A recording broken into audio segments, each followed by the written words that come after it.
Nay! Nay!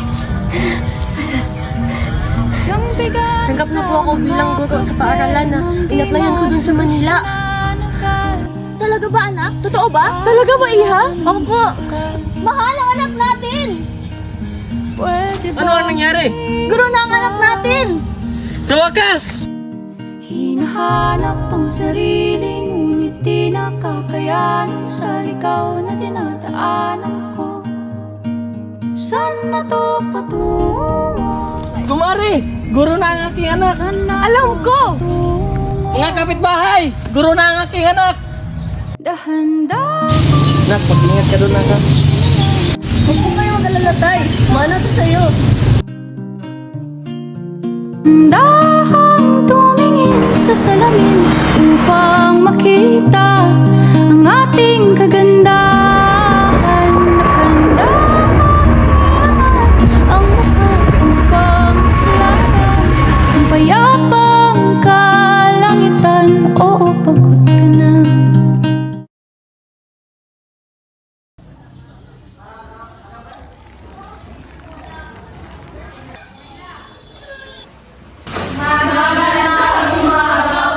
Magandang umaga sa inyo lahat. Maaari na kayong magsilpo.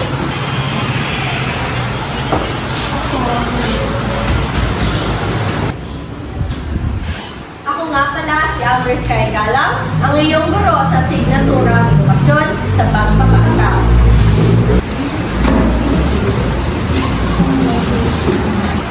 Kunin ang inyong mga aklat at buksan sa pahinang 26.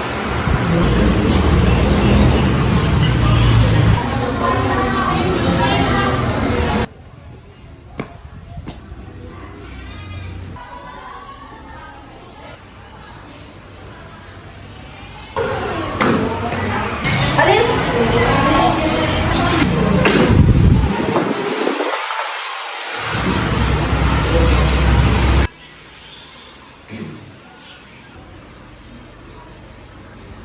Ilang araw nakalipas.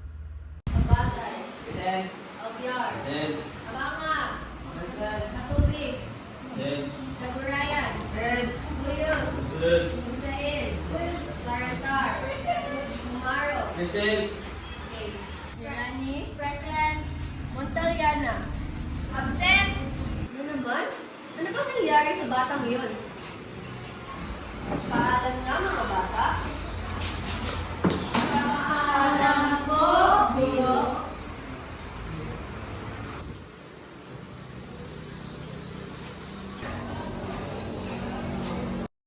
Palaging liban sa klase yung isang estudyante dahil may problemang hinaharap sa kanilang bahay.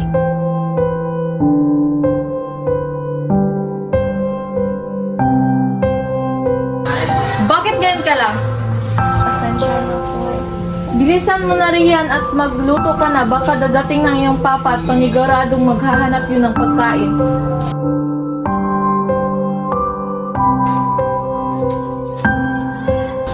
Ma, wala na pong bigas.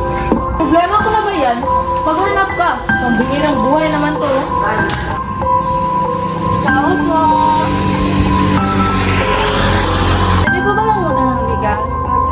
Ano naman, mangungutang na naman kayo na hindi nyo pa nga nabayaran yung nakaraan yung utang. Ano naman, Kyra? Sabi nga sa nanay mo na huwag puro sugal at upo lamang. Nakakarami na kayo sa listahan, oh. Ginabi si Kyra kakahanap ng bigas upang may makain ng sila.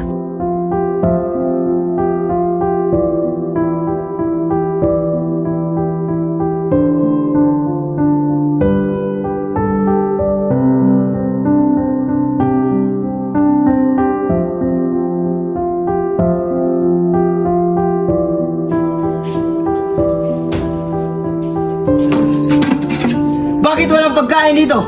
Pera! Wala kang kwentang bata ka!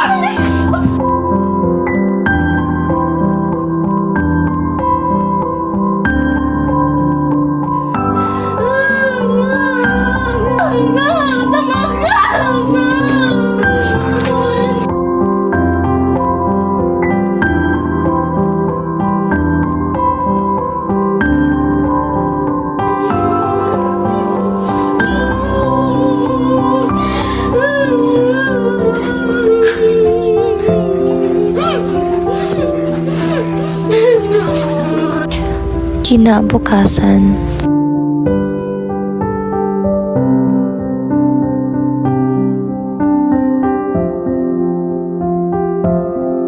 Kaya maawa ko sa amin.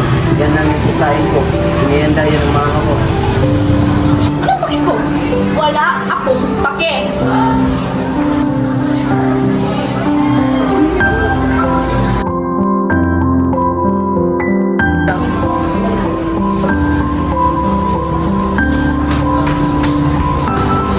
Kaya pwede ba tayo mag-usap? Tuloy ka sa akin.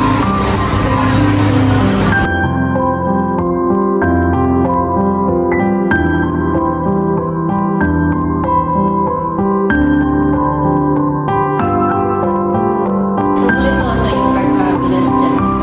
Hindi maganda ang pinapagkita mo ka. Nagkakapay ko ito sa iyong pag-aaral. Sabihin mo, ano bang dahilan ito?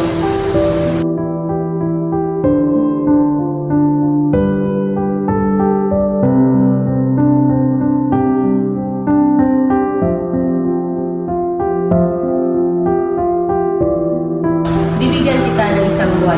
Hindi ka pa rin magbabago, ay talagang babagsak ka sa subject ko. Nagaganyan ang ugali ng bata dahil sa kanyang sitwasyon na palaging binubugbog at inaapi sa kanilang tirahan. Huwag talaga magpapakita sa akin ang batang yon.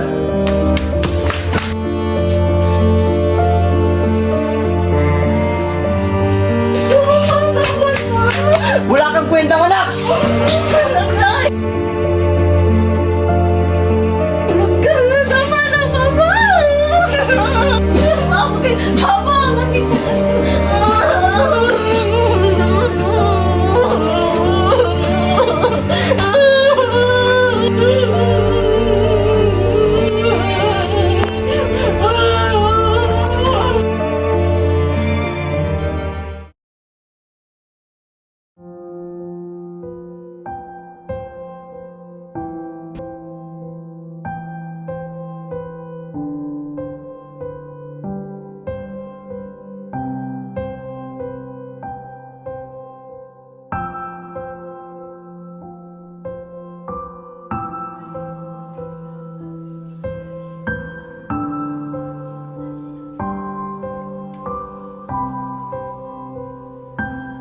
Paalam na mga bata.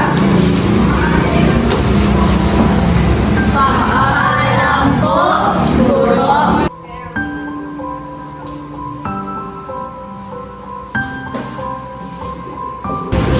Bakit ganyan ang itsura mo, Iha? Ano nangyari? Hindi po ba nila ako mahal? Bakit parang nila ako tinatanong parang bago?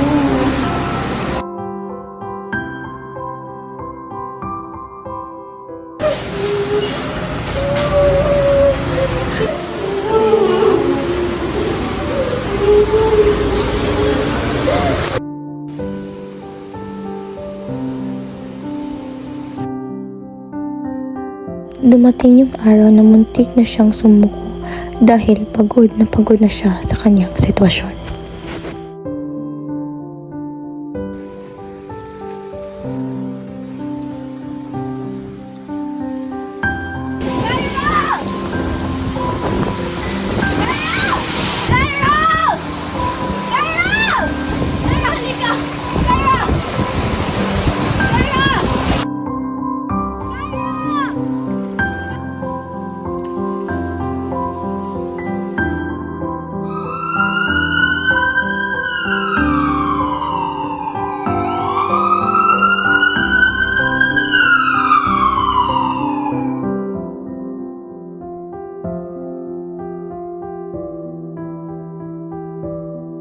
Maraming salamat sa inyong kabutihan. Ngunit hindi namin kailangan ang inyong tulong.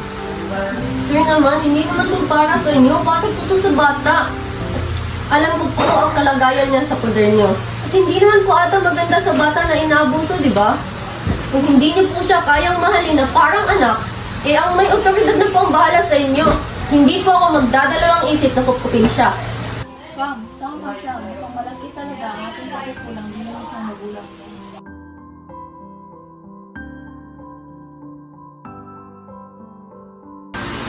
Kailangan niyo po ko talaga umalis. Kailangan talaga Mabait ka. Alam kong matalino ka. Malayo ang mararating mo.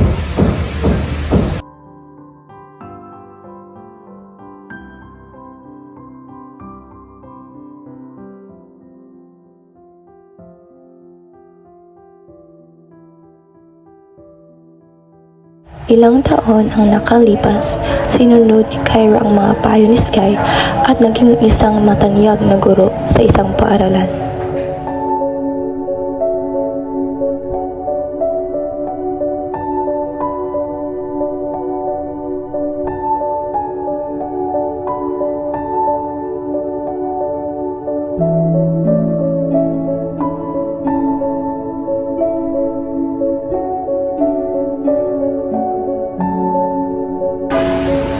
Magandang umaga mga bata.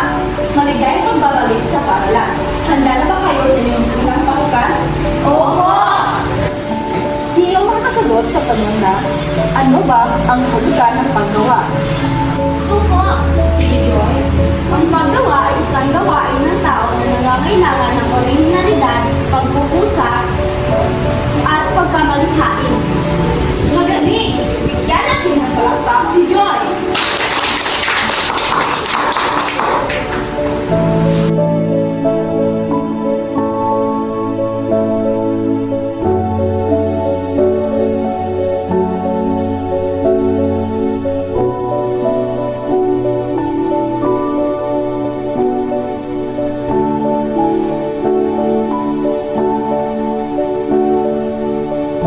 Hindi inaasahan ni Kyra na makakita ng estudyanteng tulad niya na binubugbog at inaapi.